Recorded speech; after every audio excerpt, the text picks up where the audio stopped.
Të nderuar shikues, përshëndetje, do jemi së bashku në edicionin informativ këtu në ekranin e kanalit 7, ku ndër të tjera do të ndiqni.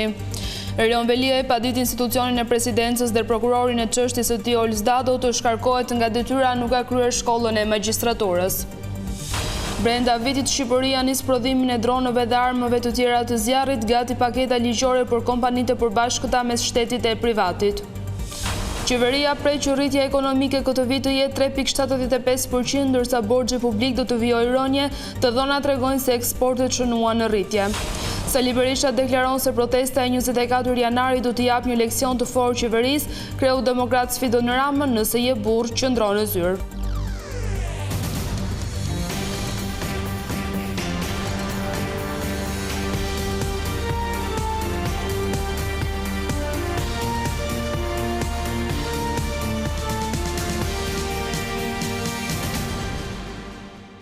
Jemi gjërësisht me zhvillimet kryesore të ditës.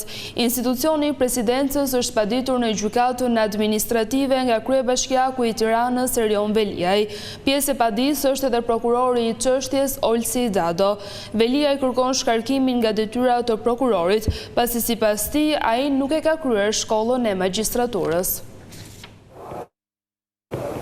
Kryebashkiaku Erion Veliaj ka paditur institucionin e presidencës si dhe prokurorin e çështjes së tij Olc Dado. Në shkresën drejtuar gjykatës administrative të shkallës së parë Tiranë, Veliaj kërkon shkarkimin e Dados, si dhe pavlefshmërinë e dekretit të emërimit të tij si prokuror. Kërkojmë konstatimin e pavlefshmërisë absolute të dekretit të presidentit për emërimin e zotit Olc Dado në detyrën e prokurorit të posaçëm të Republikës së Shqipërisë. Detyrimin e KLP të marrë vendimin lidhur me përfundimin e statutit të magjistratit të zotit Olc Dado dhe përfundimin e menjëhershëm të ushtrimit të detyrës prej tij.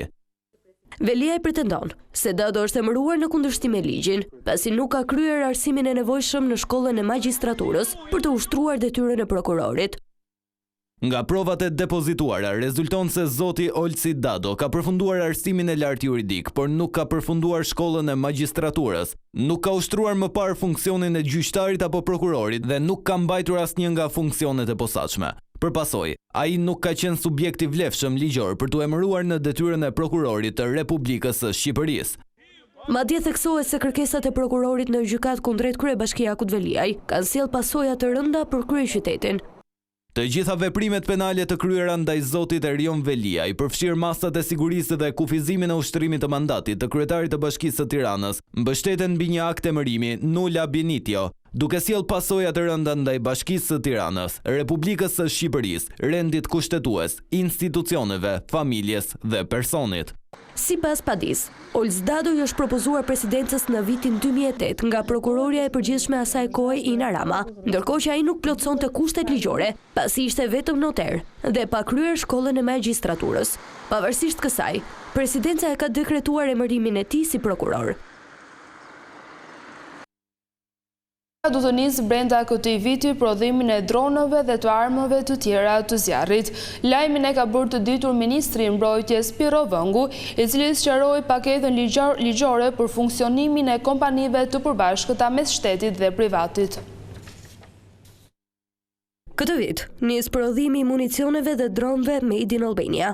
Detajet u bën me dije nga ministri i mbrojtjes Piro Vëngu, i cili prezantoi në Komisionin për Punët e Jashtme paketën e re për ndryshimet ligjore lidhur me rritjen e kontrollit për eksportin, importin apo tranzitin e armëve të zjarrit. Dy janë detyrimet dhe angazhimet e shtetit shqiptar që kanë çuar drejt një projekt ligji tërësisht të ri. E para ne vime një paket ligjore, ky është vetëm projekt ligji i parë. Detyrimet që na çuan drejt kësaj reforme burojnë nga protokolli i Kombeve të Bashkuara kundër prodhimit paligjshëm të trafikimit të armëve të zjarrit dhe nga ana tjetër dhe direktiva dhe rregulloret e fundit të BE-s. Sa i përket prodhimeve ushtarake që do të bëhen brenda vendit, ministri i mbrojtjes theksoi se përpos municioneve do të përfshihen dhe uniformat si dhe mjetet e emergjencave civile. 6 kontratat parashikojnë prodhimin e municioneve, prodhimin e mjeteve, pajisjeve personale, uniformave, armatimit të lehtë, dronëve, sistemeve antidron dhe mjetet e emergjencave civile. Dhe jemi gjithashtu, siç kam pasur mundësi ta bëj publik disa herë, në përfundim të negociatave me Finkantierin për ringritjen e kantierit detar të Pashalimanit. Ministri tha se ky projekt ligj nuk prek kompetencat e policisë së shtetit, ndërsa qartëson ndarjen e përgjegjësive midis Ministrisë së Brendshme dhe Ministrisë së Mbrojtjes. Ministra e Ekonomisë Delina Ibrahimaj shprehet optimiste se ekonomia shqiptare do të vijojë performancën rritëse. Sipas saj, rritja parashikohet të jetë 3.75%, ndërsa borxhi publik do të ruajë trendin rënës. Duke ju përgjigjur pyetjeve të gazetarëve, Ibrahimaj tha se eksportet kanë shënuar rritje. Ditët e mira për ekonominë shqiptare pritet të vijojnë.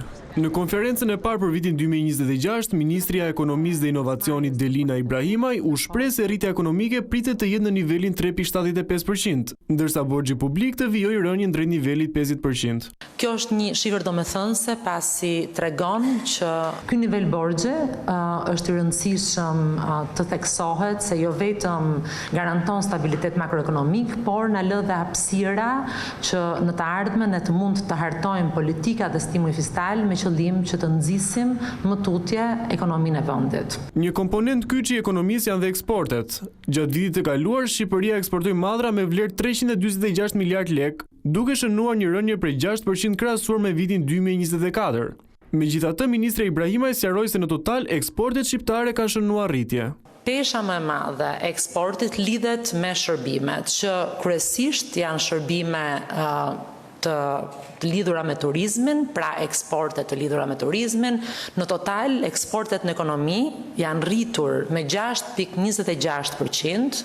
Për të rritur më tej praninë e produkteve shqiptare në tregjet europiane, pritet që brenda këtij viti të miratohet dhe ligji për produktet Made in Albania. Një tjetër komponent që lidhet ngushëtësisht me promovimin është ligji që ne do të miratojmë brenda vitit 2026, ligji për Made in Albania, i cili është një ligj që synon të promovoj produktet vendese në vend dhe jashtë vendit. Në përfundim, ministria bëri të ditur se do të ndërmerret dhe një fushat informuese për bizneset shqiptare, me qëllim përgatitjen e tyre për të bërë pjesë e tregut të madh evropian në kuadër të procesit të integrimit të Shqipërisë në BE.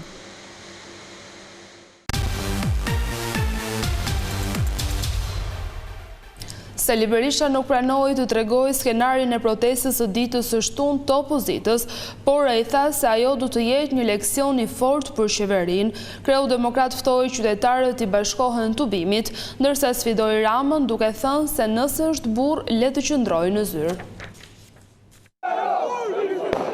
Një ditë para protestës kundër qeverisë së drejtuar nga kryeministri Rama, kreu i Partisë Demokratike Sali Berisha u bëri apel qytetarëve të bashkohen opozitës në bulevardin Dëshmorët e Kombit. Në një konferencë me gazetarët, Berisha deklaroi se shtuna është dita kur do të flasin qytetarët.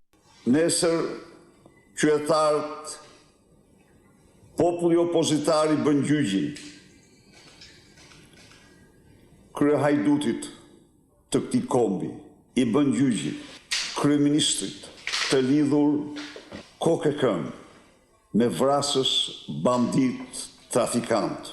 Sipas kryetarit Partisë Demokratike Sali Berisha, qytetarët duhet të ngrihen kundër korrupsionit të kryeministrit Edi Rama, numri 2 të qeverisë Belinda Balluku e figurave të tjera të qeverisë, pasi protesta është vetmja rrugë. Për të mbështetur këtë tezë, Berisha deklaroi se dhe seanca një ditë më parë në gjykatën kushtetuese për masën e sigurisë vendosur ndaj Belinda Ballukut, tregoi se të gjitha institucionet në këtë vend, nga presidenti i Republikës, parlamenti e qeveria, u rreshtuan kundër SPAK-ut.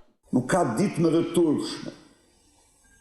të turpshme për atë gjykatë, për këto institucione turpi se dita e djeshme. Edi Rama, Niko Peleshi dhe Harambegaj vunë në rjesht pas lubis për të mbrojtur vjedhjet e saj.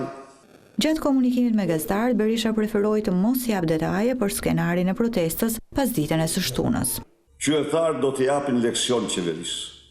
Leksion të fortë le të rri në zyrë ta provojë. Ka që them, rri aty, moret i ke blinduar, dyrt i ke plumosur, rri, shko futu rri, ne je burë. Prej kohësh kryetari i Partisë Demokratike Sali Berisha i mëson ide se protestat do të jenë aksioni kryesor i opozitës, të cilat nuk do ndalen deri në largimin e kryeministrit Edi Rama e krijimin e një qeverie teknike që do të çojë vendin në zgjedhjet parakohshme.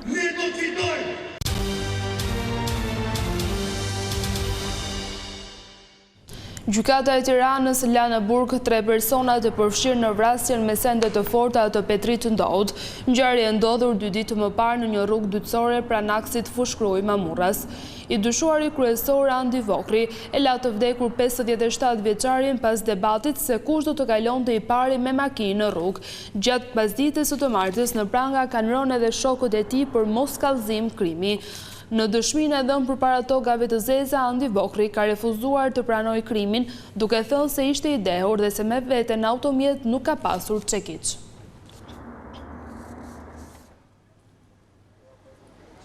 Policia e Tiranës ka vënë në pranga një 43 vjeçari i dyshuar si autori i disa vjedhjeve në kryeqytet.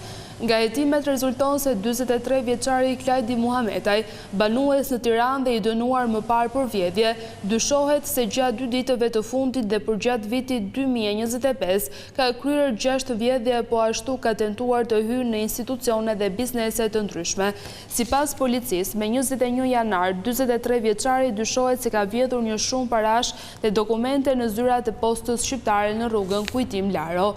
Gjatë kontrollit në banesën e tij, policia sekuestroi një shumë parash si dhe mjete të forta për hapjen e dyerve. Një aksident është regjistruar në orët e para të së premtes në aksin nacional Maqollar Peshkopi. Një automjet në të cilin udhëtonin babe e biu përplasën me murin ansor të rrugës. Si pasojë kanë mbetur të plagosur të 2 persona që ndodheshin në automjet. Ata janë transportuar fillimisht në spitalin e Dibrës e për shkak të gjendjes së rëndë, vajza 45 vjeçare u transportua për ndihmë më të specializuar në spitalin e traumës në Tiranë. Ndërkohë babai i saj, i cili ishte edhe drejtues mjeti, po merr mjekim në spitalin e Dibrës dhe ndodhet jashtë rrezikut për jetën. Probleme serioze janë konstatuar në aksin rrugor Qukës Qafploç në lotin e dytë të këtij projekti në segmentin mbi fshatin Malin. Çarja e asfaltit dhe deformimi i rrugës për të paktën 20 metra si pasojë e motit të keq rrezikojnë sigurinë dhe qarkullimin. Në zonë janë parë edhe mjetet të kompanisë që kanë ndërtuar lotin e dytë të këtij aksi, por ende nuk dihet nëse do të ketë zgjidhje për të parandaluar shembje të tjera për këtë problematik të përsëritur për këtë rrugë. Problemet të ngjashme janë evidentuar edhe në 2 segmente të tjera, pranë fshatit Trebinj dhe shumë afër fshatit Zëmça. Të nderuar shikues, ishte gjithçka e përgatitur edhe për këtë edicion informativ. Bashkë ndajemi këtu, natën e mirë.